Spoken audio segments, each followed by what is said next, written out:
let's start with just the realities of where we're at in the market, in particular in South Africa, but also in a global context. We know there's an enormous amount of open source software in use in enterprises, whether that's as a part of a managed process, like in the test tech, or whether it's just projects that are popping up because it fulfills the need. Certainly the estimates are that the vast majority of organizations out there are using open source in one way or another, but the governance is lagging, hugely lagging. Is that true in South Africa as well, or are we further behind the curve in South Africa and have more of a government management gap to climb? And is the level of deployment in South Africa as high as the analysts estimate for the rest of the world?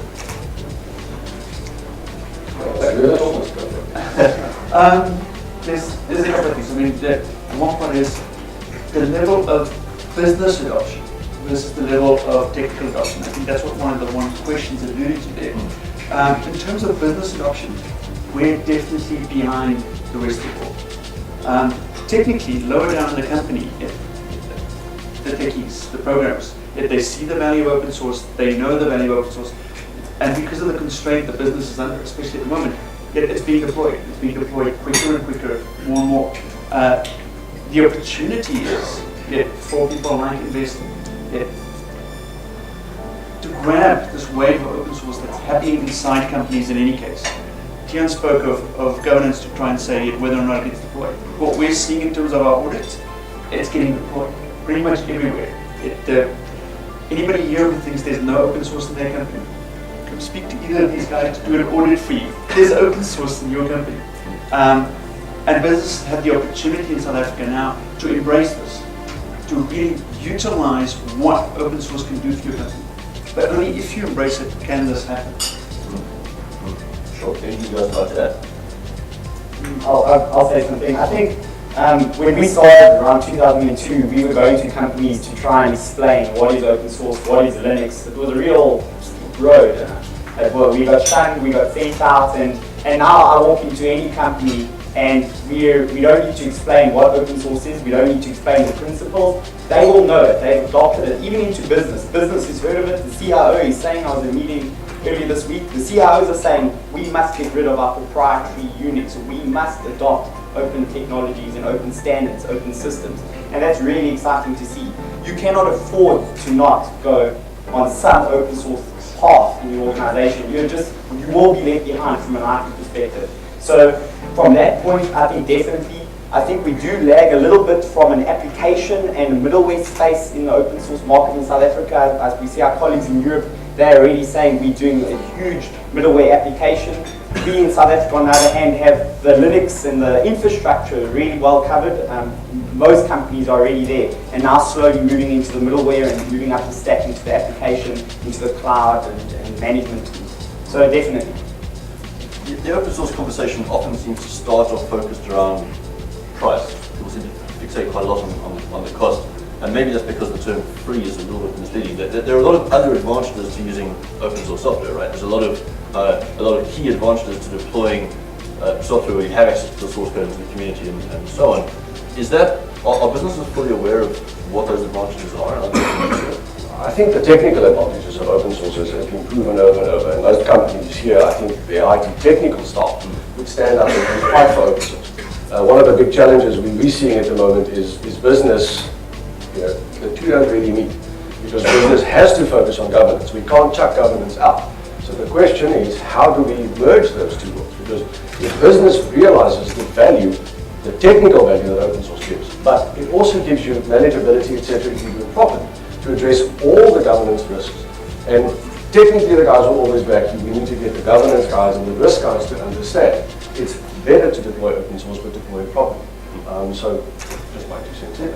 There's also something that's happening now. I mean, the more we're going to the cloud, the amount of pieces that need to work together now is more than ever before. Yet open standards are becoming critical. Businesses who embrace this now, all the way through to a business level, stand a very big business advantage in terms of their ability to grow, their ability to innovate. Previously, when we had standalone pieces of IT, and the pieces were more and more segregated, this was less of an advantage.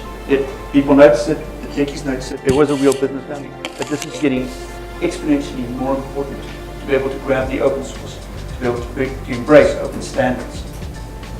There do seem to be a lot of similarities between the way that open source is embraced, particularly among technical users, but then throughout the business and the cloud as well. So it's almost like they're following a very similar path. And Tian made the point that the development of the cloud has been heavily contingent on the role of open source and open standards and so on.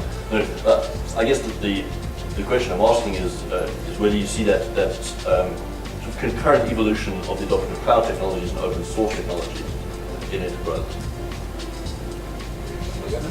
I think the clouds of today, the big ones, are all based on open source technology. I do not know of a big cloud that is not an open source underlying infrastructure. The Amazons, the big IBM clouds, they are all based on open source technology. And I think the reasons for that, like Tian mentioned, and they're huge. And if you want a job, I'll take you. I mean, you had such great points that we've been trying for years to get across, and it's great to see that into the risk and into the audit level, people are starting to understand those fundamental things.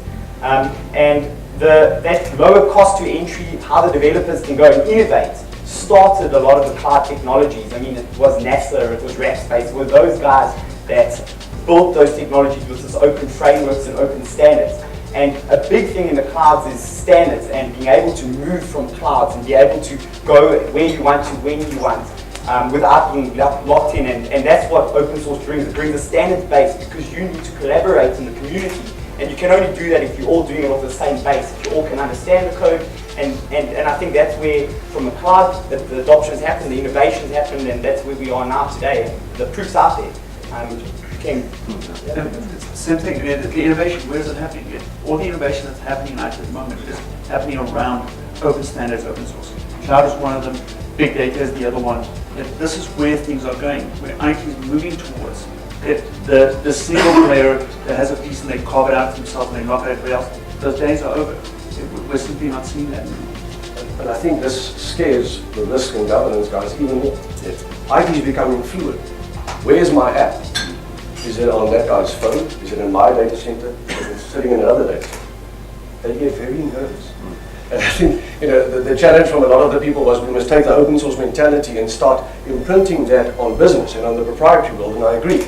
And it's making them aware that this, you don't have to be scared about this. Yes, we need to govern it, we need to control it, but you should embrace it. It's going to happen in any case.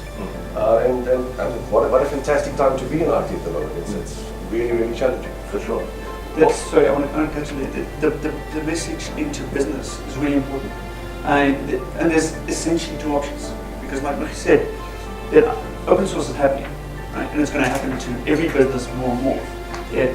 Risk, governance, these people have one or two options. It's head in the sand or embrace the opportunity. Yes, with it comes change and it's going to be tumultuous and it's going to be a whole bunch of new ways of thinking about your own business. But the choice to ignore it is going away quicker and quicker. Is this still generally happening bottom up from customers of yours? Do you see it happening from the technical department out? Is there buy-in at the senior level yet, where people start thinking, well, so this is the project we're working on. Let's involve open source. It's rare. We're starting to see it, but not enough. But the companies where we see it top down is where really good things are happening. Right. That's where we see, wow, people go, great place to work, like the investing example, or lots of innovation happening, lots of turnaround, lots of, that we're doing new things with our business, getting new data, making better decisions faster.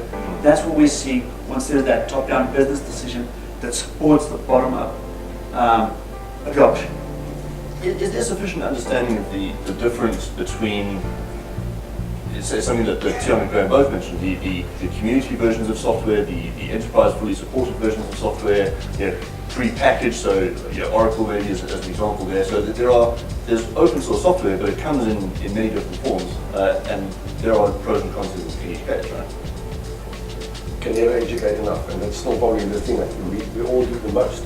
It's just making people aware of where to use, what are the pros and cons of each one, and where to use which one. What are the top buttons that you identify? Easy answer is use the enterprise open source. It solves everything. It honestly does.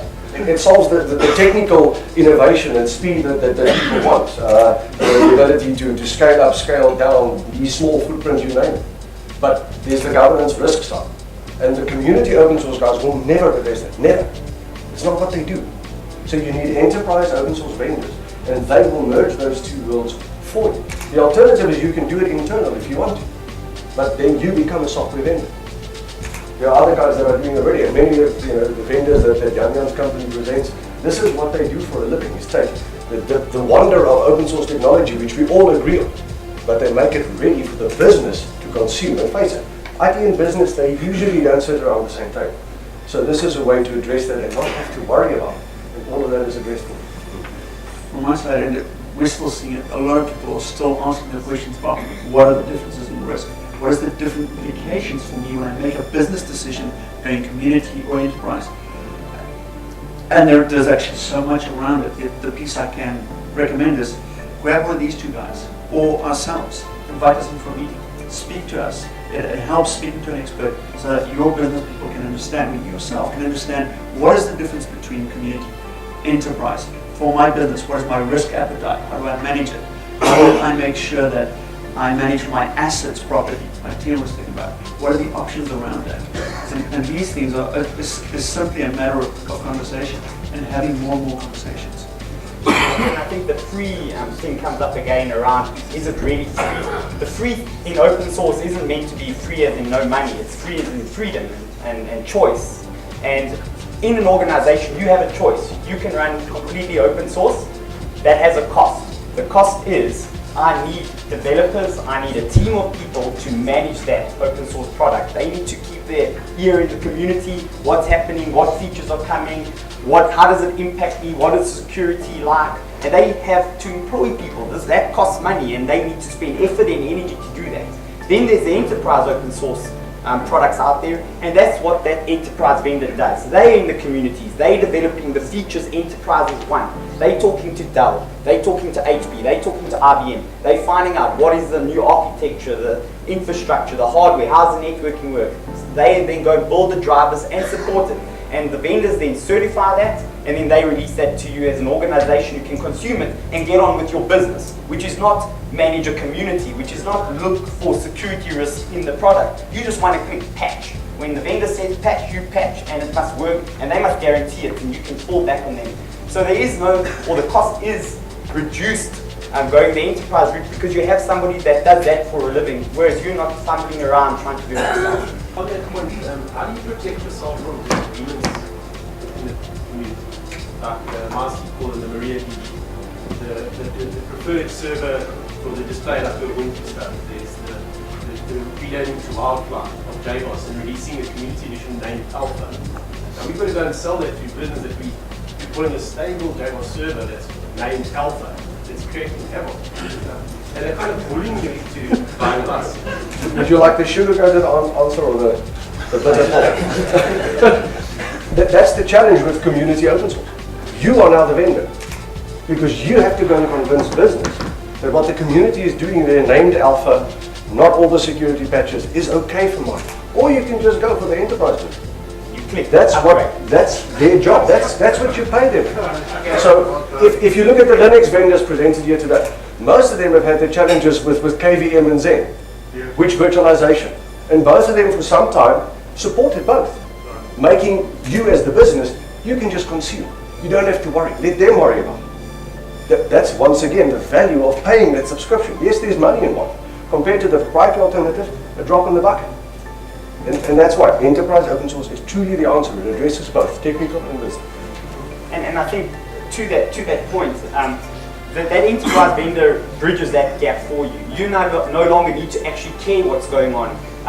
Yes, care from a let's look at the free software, let's see if we could use it. It's a low cost to entry, like the Investec case study. I mean, they're using it really well. Let's look, what is the innovation, how can this be used in our business? Let's try it and not pay these huge costs. And then if we're going down this route, how do we support this? How do we maintain it? The enterprise vendors bring up to 10 years support on a version. So you can be running a version and 10 years later you can start to decide to upgrade. Well, encourage it earlier, but when we have customers who we need to go after 10 years and say, hey, we need to upgrade this machine. But that that gives you then the choice. Again, you can focus on your business, not on trying to fix some code and maintain what the community is doing. It kind of goes against the freedom though. But see, it's not against the freedom, right? The freedom here is you can choose even more, actually, if you want to use that specific example. You can choose whether you want the latest stable kernel, or the one before, or the one before, or the one before, and still get support. Yes, you can. There's another kind of choice, and that's where you take the community version and you fork it, and you create your own little thing. That's even more awaited. And for business, it's really a trade-off about what is the best business value. And that's what I think with both gentlemen you have been touching on. I want to touch on one other example that you brought up specifically there, MySQL and MariaDB. When you make an open source choice, yet choosing the right vendor, somebody who is serious about open source, who knows what they're doing, in this case, not an Oracle. The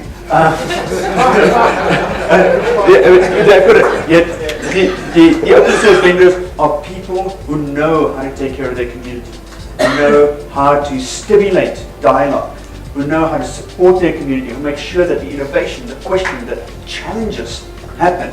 And that's key for you when you support an open source vendor, because that also means there's somebody taking care of that community. Okay, and that's part of the choice that's really, really important. And tracking those guys and say, hey, who's looking after my community? Who's making sure that these guys are constantly innovating, asking new questions, being challenged, being sure that they get given the hardware they need to test the stuff that they need to do. And I don't think you lose the freedom going enterprise. The freedom is, if I'm not happy with a Red Hat, for instance, I can go to Suzy and they support KVM. So I have choice, and knowing that I can go from one to the other, and they're all basing it on the same standard, a framework that works across, you can move. You can go from this cloud to this cloud and not have to change an underlying architecture. I can develop in this Java with this framework and deploy it onto this middleware solution, and then if I'm not happy, I can go deploy it on some other middleware solution. And that's where we say the freedom is. The proprietary guys, you don't know how they're coding. It's normally written in a locked way where you can't have access to it, and they can dictate. They can say, right, no longer supported, you will move and you will pay us this license fee to move, because we no longer support that. A good example is the Office, docx versus .doc versus open standards. They can force upgrades on customers to say, if you want to read a docx document, you need to buy the new one, or the latest, and that is going against freedom. That's being forced and being dictated to. There was a question in front. So, the gentleman has hand up first. We'll come to you. I actually just have a comment. We're talking about selling into business and freedom and all those things. The thing you need to keep in mind in South Africa around open source adoption is to look at what's happening in the rest of the world. In countries where proprietary software licensing is relatively cheap because of the economy, those countries are adopting open source at a slightly slower rate, except where the organizations are deliberately trying to save cost and they want to be hugely innovative. And we're seeing the same thing in the security software space. So in the States, those guys just buy everything that's proprietary. If you're looking at, for example, in Europe, there's a divide. So in Germany, there's still a bit more of a swing towards proprietary. If you're looking at Belgium, guys are throwing out all their large-scale identity and access management solutions. They're putting in open identity management because it gives them flexibility. It does bring the cost down, but it gives them, and the flexibility is a big thing. They can add to it. There's an active community. So we're seeing that happening as well. The other thing that's also happening in South Africa is because so much of the rest of the world is moving away from proprietary software to some extent, those sales engines now need another target. And everyone's going, Africa's a target, and they're playing in our space. So what they're doing is they're investing a lot of money in talking to the C-level decision makers and explaining to them why proprietary is good and why you manage your risk, blah, blah, blah, blah, blah. Because I have too many customers who still say, Microsoft, done. We go Microsoft and HP and Microsoft, not HP with Unix. And that's because they've been whispered to in their ears by the proprietary software vendors. The other thing we need to keep in mind in South Africa is around cloud. the fact is some of the best orchestration technologies allows you to manage your consumption of cloud services, which means managing your cost, managing access, is open source. Okay, that's a very good selling point for organizations going down a cloud route. Say, let's look at this option. The other thing around cloud specifically in this country is the discussion you also need to have with business is around openness in terms of where your information resides. We've got this protection of personal information bill that's been hanging around for 9 years or 10 years, whatever, and it will be signed off in the next 6 months or the next 6 months. It doesn't matter when this thing gets signed off. The fact is, from that point onwards, you need to control your information a lot better. And going an open source route saves you money on the one hand, gives you better control and better understanding of the paradigm. And because you can say that, you can say, because the money we save here, let's spend it on managing where our information resides and how we protect it. That's just a bit of a message I want to. Yeah, that's well summarized. Yeah. A question on the. Yeah, more a statement on a question, but we're talking about costs. I think proprietary, we all know that is a triple whammy. Cost of hardware, cost of software, cost of support. Open source at least reduces one of those triple whammies, the cost of support, the cost of software. I mean, that's the way I see open source. It either reduces it or it is, and we say, free, lower cost service. All right. There's another cost, sorry. There's another cost, and this is quite important. So if you look at cloud at the moment, the OpenStack, if you look whichever cloud solution you look at, it's evolving fast at the moment. For a business to make a long-term decision at the moment to say, I'm going to put my money behind a proprietary bet versus I'm putting my money on an open source bet. An open source bet says it's open standards, it means your stuff is going to work down the line. That's another cost. It's a cost into the future for how much change in technology will cost you. And that's another cost that gets written off the table once one follows an open source route. And I almost want to say we also reduced other costs around hardware and things like that. I mean, there's solutions out there. The community solution is Gluster, and there's supported enterprise versions of it. And they are doing storage on a large scale out on commodity x86 hardware. So now you don't need to go buy these big expensive proprietary SANs where you're locked into that SAN. Who's trying to migrate out of a big SAN? I'm not going to say names. That's big bucks because it's not standards based and it's their own proprietary way of doing it. So there's technologies out there that try to open up, not just in the Linux and in the application space, but down to storage level now, networking, software networking, where you now don't need to buy these big proprietary routers and network switches. You can now do it on commodity, any black box hardware with the software running, and so you are starting to reduce costs. And because of the level of innovation we're seeing, a lot of the solutions we're putting in, we're getting better performance most of the time, and reduced hardware requirements from that. A lot of our Unix to Linux migrations, a lot of the applications, mail applications, open source, we can get away with much less hardware. So there is more than just a software cost saving. Okay. I had a comment around the enterprise version as well. I think we've got guys from Red Hat here, top guys from Suzy. I think what you'll find in the enterprise versions that the companies that you're paying your subscription to for enterprise are contributing heavily to communities. The biggest problem with communities is they're a community and they do what suits the community.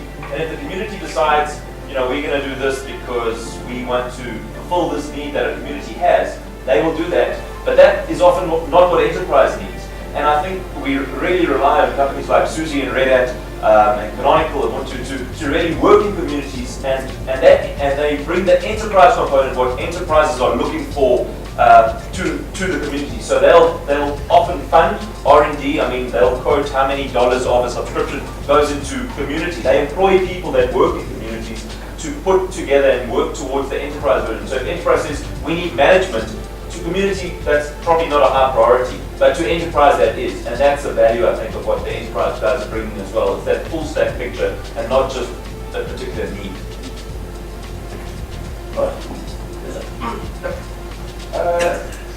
I'm still not getting a clear answer. How do you deal with these factions, these proprietary factions? Because it looks like they've got these big sales and marketing budgets. Don't you go from the open source community side, where you can have a community that will equal this big marketing, sales and marketing budget? Because, for example, when I left as a CIO from one of the organizations where I was pushing open source, it's like they would say, you Ray, I left all the open source dumped back to proprietary software. So they are running some proprietary software, very slow, very heavy on resources. Now, how do we actually spread this? Another question on SMMPs.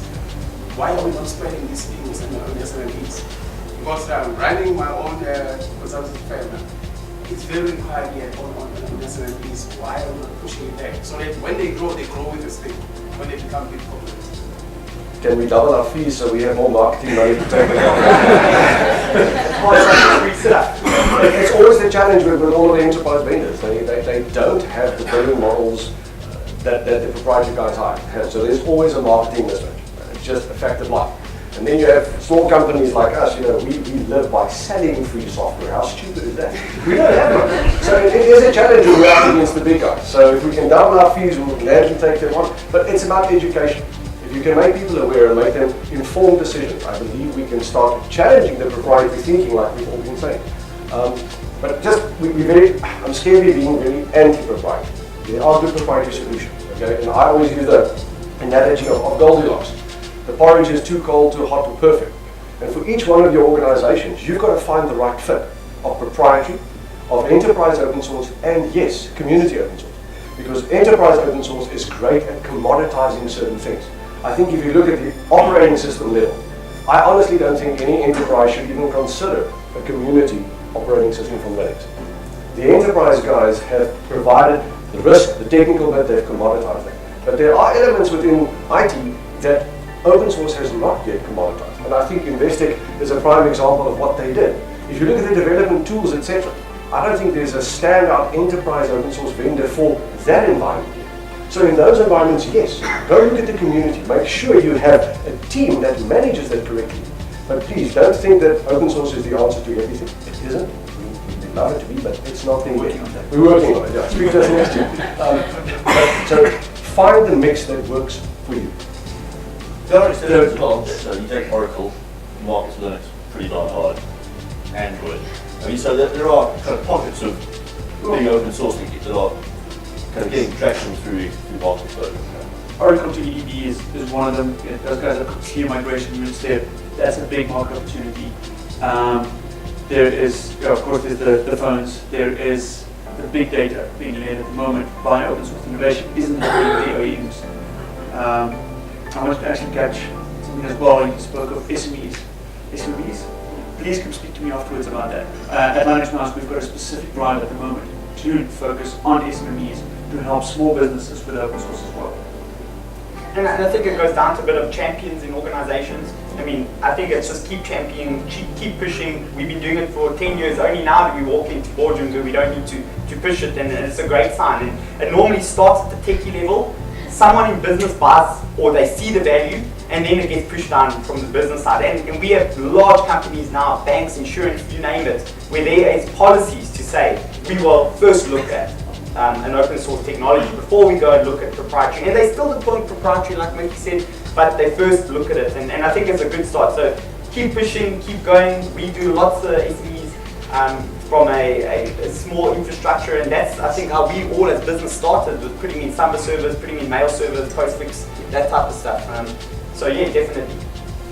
Jim, you'd like to make a point? I've got some I think one of the points, though, it's unfortunate that when a new room comes in, all the lessons learned previously walk out the door. Okay? But the way, how I like selling open source is often through run. The proponents noses in the things that have gone wrong. And one of the things I'm waiting to go wrong is Nokia and Microsoft. Okay? Because that will be a prime example where proprietary was chosen and it killed the product. Nokia has always made exceptionally good handsets in terms of the hardware, but operating system, they lost the plot a bit, and then I think they took the wrong route. They should have become a hardware supplier to Samsung and everyone else instead of fixing themselves to a particular operating system. That's one thing. The other thing is to say, when you walk up to your C-level person and go, show me your phone, and goes, Samsung, and go, do you know that that thing would have existed, would be so cool if it wasn't for open source? Because Android is based on Linux. And the guy says, okay, I've got an Apple. You go, that's even better. Apple is one of the most valuable companies in the world. Two reasons why it got there. Open source, okay? Vision. Take the vision away, nothing would have happened. Kept the vision but not the open source, they would have died. They wouldn't have been able to fill all the additional things that have to be in there. And for me, those are prime examples that you can use to sell to business. All these things. The other is to find examples in the organization where you go, proprietary cost you so much money in terms of licensing, so much extra money in terms of hardware, and this much in terms of your services yet to buy, and then so much in terms of staffing. And you go, oh, so open source wouldn't have cost you the money, which means that when things are going wrong, you have to change tack a lot faster. You go, SAP is an example, so SAP's not the best example for this, but SAP implementations are generally very large scale, very expensive. And sometimes organizations stick with the implementations going horribly wrong because they've already invested millions. If they've gone for an open source alternative, if they understood that you can get similar, especially in small organizations, similar functionality with more flexibility, lower cost with an open source solution, they would have been able to switch out of that open source solution for a lot less cost to another open source solution if it wasn't fitting the bill anymore. And those are the types of examples we can use to convince the decision makers that maybe they should consider. They might still not decide to go with open source, but it would still be a good case for them to consider it more seriously. Yes, sir. You can have almost entirely Linux-based solutions within a data center, and we've moved towards virtualization over the years. But if my board had to sit at this meeting today, we would never have gone open source. You guys are talking to each other, you're not talking to the executives. The executives are only interested in a solution, a cost, and a benefit. It doesn't matter how, right? And in fact, if you want to sell Linux to anybody, you sell it via the enterprise unit, and you sell it together with a major enterprise player at the hardware level. You go with something like Oracle. And that's how you start. You don't start with free this, free. There is no such thing as free software. I don't care what anybody says, even at the community level. It costs you. It either costs you experience, time, or money. And ultimately, you're going to pay the money. So, this is the wrong way to try and sell it. The way to sell it is to say, this is the solution.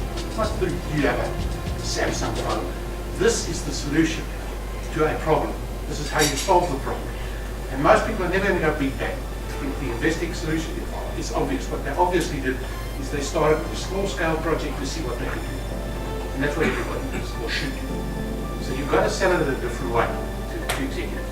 Guys, you know, the divide for 50 years has been a great big divide between the techies and business. And I hear again when you talk about business, there's no business. There's a company, there's an enterprise. You work together, you solve problems together. That's how you work. Who wants to answer that? Well, I think definitely. I agree 100%. And I mean, it's always a struggle going to sell against feature for feature, like for like. And we as open source companies here, I mean, we are growing up the stack. In the beginning, we used to sell Linux. I mean, that's what we used to sell. Now that just is something that runs the solution on top of it. And the vendors are bringing nice open source solutions. You need a storage solution, that's there. You need a solution to take into the cloud, it's there. You need a development solution for development and running those apps, we have that. And we can start to talk those things with customers. And I would say it's only in the last few years that we have these complete solutions with enterprise open source products. In the past, it was very specific. You wanted Linux, you wanted to migrate from Unix. And now we can come talk to you about, you want storage at a lower cost, we'll give you a solution for that. You want a development framework that can scale, can either be on-premise or in the cloud, we have a solution for you. So definitely, come talk to us, we've got solutions. To answer that, to comment on that comment, we're seeing some of that from the flip side. We call it land and expand. We're seeing it when a big company comes up and says, look, we're going to try that database solution of yours here, we've got a specific need, we're going to try it the first year it's tiny, the next year it's 3 times the size, the year after that it's 10 times the size. And that is how growth does happen. It's not somewhere where somebody goes to an incline, a company comes and they just throw out everything to buy open source. They normally say, look, we have a specific business need, we're looking for a specific saving or freeing up money to innovate. let's take it in, let's have a look at the solution. Okay, now next year, let's grow that and grow that again. So if we take a look at an organization which is aware that it needs to pull up its socks as far as governance goes, it's aware that it probably has pockets for open source, growing and adding value within the business, wants to start to get on top of that, identifying where it is, finding out what need has been driving it and how to take it forward. Where they start, what's the best starting point for a company that wants to start bring all that under control, the way that Tion described and the way that they Graham put it. Education. It's engaging the people that do this for a living, whether it's companies like us, whether it's your own IT teams, and to address the comment. I think your comment is valid. At the end of the day, an enterprise just wants to buy a solution that works. But the reality is, and our message today, is that enterprise open source gives you everything that you would typically need to address both risk as well as technical. So let's not use business and IT, let's use risk, cost, all of those things. And that's the message for today, is enterprise open source is the solution. And get your hardware vendors, they will support them. Get your application vendors, they will support them. And that is the fundamental business for today. And it's engage your vendors. Ask them, challenge them on open standards. Because ultimately, open source is great, and usually open source solutions will give you open standards and open systems. But if your focus stays on open standards and open systems, you will have the ability to move your information, your data, where you need it to be, and won't be dictated to by anything.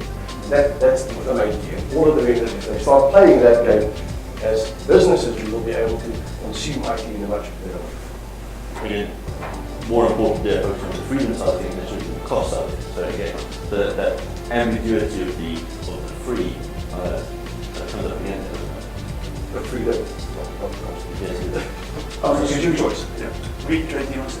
Either for businesses who want to adopt the advantages that enterprise open source gives them, is to either speak to, if they're new to it, to speak to resellers like these two, who are specialists in it. If they don't want to engage a reseller, you can speak to us as a distributor. We're not going to sell them anything. We really care about enterprise open source and the business applications thereof in the market. We can help them get started, help them, give them the background, see get their business on route. I think most people that do have some form of open source technology in or Linux, they have it running, it's working well. There are a lot of rough edges to it, and I think it's the education part definitely, and then looking at standard operating environments, looking at how do we streamline this, how do we put the management tools in, how do we go and make centralized policy management, how do we from central places deploy what the auditor wants and keep passwords under control, and then start to get real benefit out of that environment to reduce your admin costs, admin per server ratio down, so it's streamlined, because that's not your business. It's not keeping servers up. And from there, business and IT can start to see the benefits, and then you slowly chip away and say, have we looked at our databases? Can we look at alternative systems? Can we say, how are we developing? Can we look at our open technology so we know it's going to be around? And I think it's just a process in organizations. And I think a lot of organizations are well down that process. It's just we need to keep educating, keep going at it, and getting better at what you're doing with that technology. Okay, great. Well, we've covered a lot of ground, looking at open source solutions, looking at governance, looking at where it's at in the market, the pros and cons. Had some dissenting views, which is great. It's very important to have these discussions. Can we wrap up? Maybe just a quick finishing note from each of you. What do you think the key takeaways are here for people to go in to start to get value in the organization?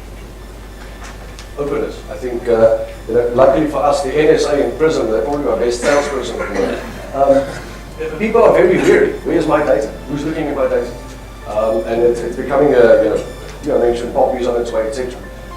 Where my data sits and who looks at it, who controls it, becoming a critical thing for any business. And I think people are going to start challenging that with all of their vendors. Can I get my data out in a format that other people can read? So once again, open standards, open systems is the key. And if you get that in place, you have the ability to control your environment and you won't be dictated to by vendors. That's The open source is happening. I think for South African businesses, there is an opportunity now that if one embraces open source, look at this and say, what are the advantages, what are the risks, what are the profiling we want to go for, how do we want to use this to maximize the business benefit for us, and structuring ourselves internally to capitalize on that. I think they pretty much summed it up, and I'll pose a question. Can you afford not to be doing something with open source and with that innovation that comes with it? And that's the question you need to ask yourselves. Can you afford not to do something with open source? Good stuff. Thanks, guys. Mickey, Jan, Finn, thank you all very much.